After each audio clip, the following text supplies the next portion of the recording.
Lock variable lock variable is a synchronisation mechanism. Last lecture में हम लोगों ने देखा था कि प्रोसेस सिंक्रोनाइजेशन क्या होता है। Process synchronisation it means that जब मल्टीपल प्रोसेस शेयरेबल रिसोर्स को एक साथ एक्सेस करती है तो क्या होता है, डेटा इनकंसिस्टेंट स्टेट में पहुंच जाता है। ठीक है, तो अब हम एक मैकेनिज्म देखते हैं जहां पे हम ये कोशिश कर रहे हैं कि कोई क्रिटिकल सेक्शन या फिर कोई शेयरेबल रिसोर्स है, एक टाइम पर कोई दो प्रोसेस उसके अंदर एंटर ना करें। तो उसी के लिए एक मैकेनिज्म है that is called lock variable. तो लॉक वेरिएबल क्या है? Lock variable is a synchronisation mechanism. It uses a lock variable to provide synchronization among the process which are executing currently or parallel. However, it completely fails to provide the synchronization. अब वो कैसे fail होता है completely synchronization provide कराने के लिए, तो देखते हैं। तो सबसे पहले हमने यहाँ पर एक वेरिएबल लिया है दैट इज कॉल्ड लॉक, और हमने कंडीशन ये ली है जब लॉक की वैल्यू 0 है, इट मीन्स दैट अभी जो क्रिटिकल सेक्शन जो है क्या है, वैकेंट है। इट मीन्स दैट कोई भी प्रोसेस आके क्रिटिकल सेक्शन को यूज कर सकती है। और जब लॉक की वैल्यू 1 है, it means that critical section occupied है और कोई दूसरी प्रोसेस नहीं आ सकती। तो अभी हम देखते हैं दो प्रोसेस है P1 और P2, और ये दोनों चाहती हैं कि वो क्रिटिकल सेक्शन में आए। तो देखिए कोड कैसे होगा, यहाँ पे मैंने लिखा है वाइल। इसको समझने के पहले एक चीज देखते हैं कि वाइल लूप कैसे काम करता है। वाइल लूप में अगर कंडीशन ट्रू होती है, अगर मान लीजिए वाइल कंडीशन ट्रू है, तो वो क्या एग्जीक्यूट करता है, बॉडी एग्जीक्यूट करता है। और वाइल की कंडीशन फेल होती है तो क्या होता है, बॉडी को एग्जीक्यूट ना करते हुए बाहर हो जाता है। तो यहीं पे हमने एक वेरिएबल लिया है that is called lock variable, और उसकी इनिशियल वैल्यू है 0। और P1 और P2 दो जो प्रोसेस हैं वो लॉक को इस क्रिटिकल सेक्शन में आना चाहती है। तो सबसे पहले प्रोसेस आई P1, while lock is not equal to 0। अभी लॉक की वैल्यू क्या है, हमने बोला है लॉक इनिशियली सेट टू 0। तो कंडीशन क्या बनी, lock is not equal to 0, 0 is not equal to 0। क्या 0 नॉट इक्वल टू 0 का है क्या, नहीं। तो अब यहाँ पर हमने क्या लगा है, सेमीकोलन लगा रखा है, 0 इज नॉट इक्वल टू 0।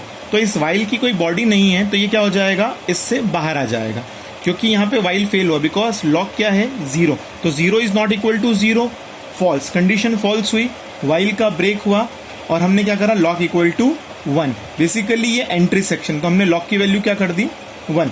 जैसे ही लॉक की वैल्यू 1 करी, इट मीन्स दैट हमने क्या करा, क्रिटिकल सेक्शन पे लॉक लगा दिया और हम क्रिटिकल सेक्शन के अंदर आ गए। जो P1 जो प्रोसेस है, मान लीजिए वो क्रिटिकल सेक्शन के अंदर आ गई। और अब यहाँ पर क्या होता है, कंटेक्स्ट स्विच होता है।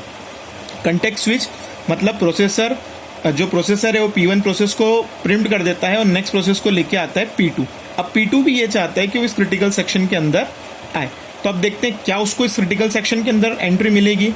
P2 आया और अभी लॉक की वैल्यू क्या कर दी है, P2 आया, P2 ने चेक करा वाइल लॉक की वैल्यू क्या है, अभी अब वैल्यू क्या हो गई है, 1। 1 is not equal to 0, 1 is not equal to 0, yes 1 is not equal to 0। Condition true है, फॉल्स है, तो कंडीशन ट्रू है। तो ट्रू होने पर क्या होता है, बॉडी एग्जीक्यूट होती है। हमने आपको दिखाया था जब वाइल ट्रू होता है तो बॉडी एग्जीक्यूट होती है। इसकी कोई बॉडी नहीं है, तो यहाँ पर P1 प्रोसेस क्या रहेगी, इसी लूप के अंदर इनफाइनाइट टाइम तक चलती रहेगी। वो चेक करती रहेगी कि ये कंडीशन ट्रू होती जाए, पर ये कंडीशन ट्रू नहीं होगी और वापस क्या होगा, P2 जो प्रोसेसर से बाहर जाएगी और वापस कौन सी प्रोसेस प्रिम्प्ट होगी, P1 प्रोसेस प्रिम्प्ट होगी और क्रिटिकल सेक्शन को पूरा एग्जीक्यूट करेगी और लॉक 0 करके बाहर हो जाएगी। इस तरीके से P1 प्रोसेस ने इस क्रिटिकल सेक्शन को एक्सेस किया और P2 उस टाइम पे उसको यूज नहीं कर पाया। वैसे ही केस P2 का है। अब मान लीजिए वापस लॉक 0 हो गया, अब लॉक की वैल्यू फिर 0 हुई, P2 प्रोसेस आया, 0 is not equal to 0, condition false, lock equal to 1।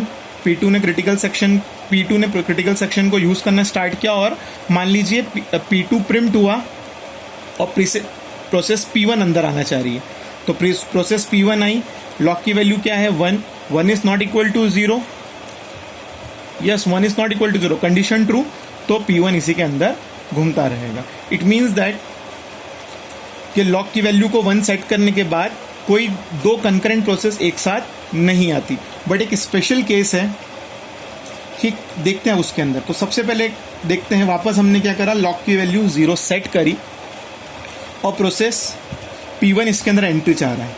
While lock की वैल्यू क्या है, 0 is not equal to 0, condition false और जो P1 है इस स्टेटमेंट पे स्विच करता, इस स्टेटमेंट पे स्विच करता, उसके पहले क्या हुआ, P1 कंटेक्स्ट स्विच होके नई प्रोसेस एंटर हो गई P2। It means that lock की वैल्यू को 1 सेट करने के पहले ही जो P1 था, P1 प्रीएम्प्ट हो गया और P2 सिस्टम के अंदर आ गई।